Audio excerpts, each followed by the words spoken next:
All right, Brandon, let's start with you. And let's start with Drew Brees. What'd you make of his specific performance last night? I mean, it was exactly what I expected. You know, everyone crushed me back in April around the draft when I talked about this team potentially not being a contender.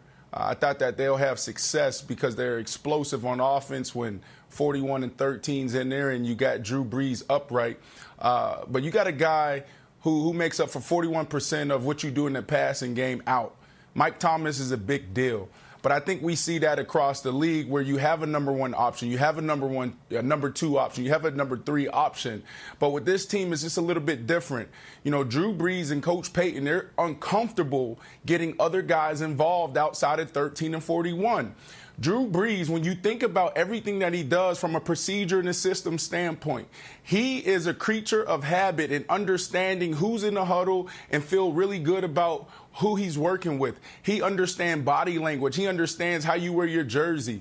When I was there, I saw this guy do the same thing over and over again, preparing for the game, the way he sets up his clothes in his locker room. So when you don't have 13 in there and you're on the same page and you guys have done things at a historical high, that really makes him feel uncomfortable. It makes Coach Payton feels uncomfortable. You know, you can't just plug in a guy that you haven't gotten reps with and think that they're going to come in and can give you something close to the output Mike Thomas have given you. So, you know, last night was exactly what I thought would happen. You know, when 13 isn't there or they're not healthy or someone takes them out.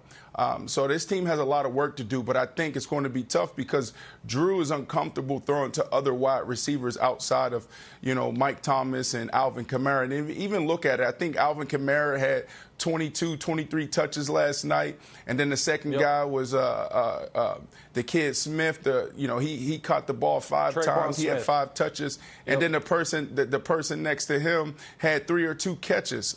You know, that's not good enough. You know, and he said he likes to spread the ball around. He likes to throw to the open receiver. But the reality is that Coach Payton is one of the best at game planning. He understands what defenses are going to run on first down, second down, third down. He can tell you the percentages, you know, going into the fringe area on third down. 70% of the time, this team is going to play this.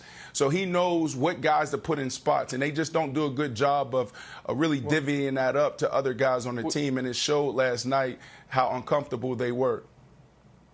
And, Brandon, you laid that out well before we knew Michael Thomas was hurt when we were doing our preseason picks. One of the reasons you weren't as high on the Saints is because they are so incredibly reliant on their 2 star playmakers in Kamara and Michael Thomas. And let me be clear here. The Saints have issues other than Michael Thomas wasn't there.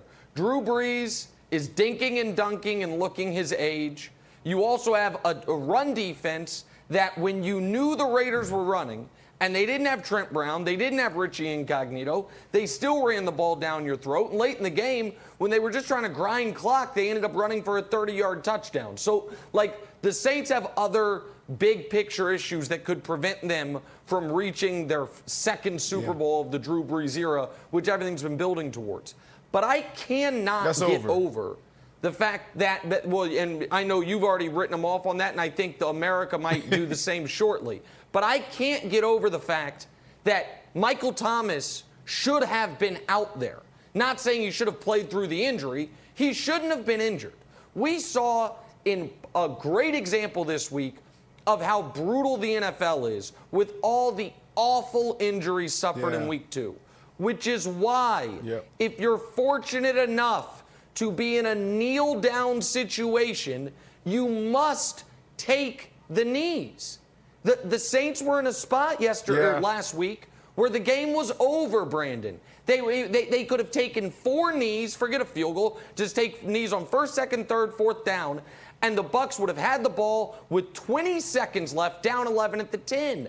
So last week I thought it got glazed over that Michael Thomas got hurt because Sean Payton was trying to run up the score. That's all he was trying to do. Yeah. And now what could be your last best chance to get to a Super Bowl with Drew Brees is slightly, if not more than slightly, derailed. I think Sean Payton should be the subject of massive criticism for the play in which Michael Thomas got hurt, because the game was over and they could have taken knees, and you saw the impact of it last night, Brandon. Yeah, well, you know what? I get it and definitely understand that the game was over. But here's what I know. This team has a lot of swagger. I got to be honest. I was there. That was my last stop. That was, my last cup of tea. I was there for, maybe, a little over a month.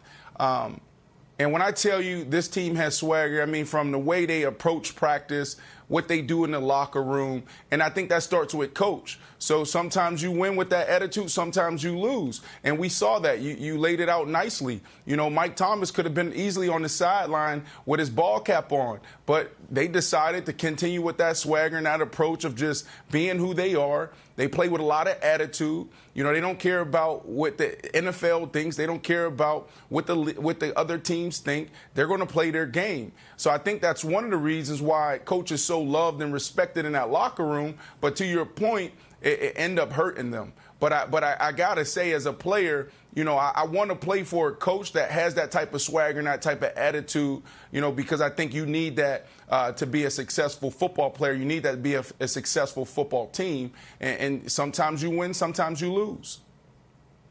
Wilds? Brandon, I'm gonna give you two options here. So Drew Brees, air yards, less than 5, 4.82, historically bad. So two options for you, because you brought up earlier how much you miss Michael Thomas. Is Drew Brees fine and he just looks cooked because he misses Michael Thomas?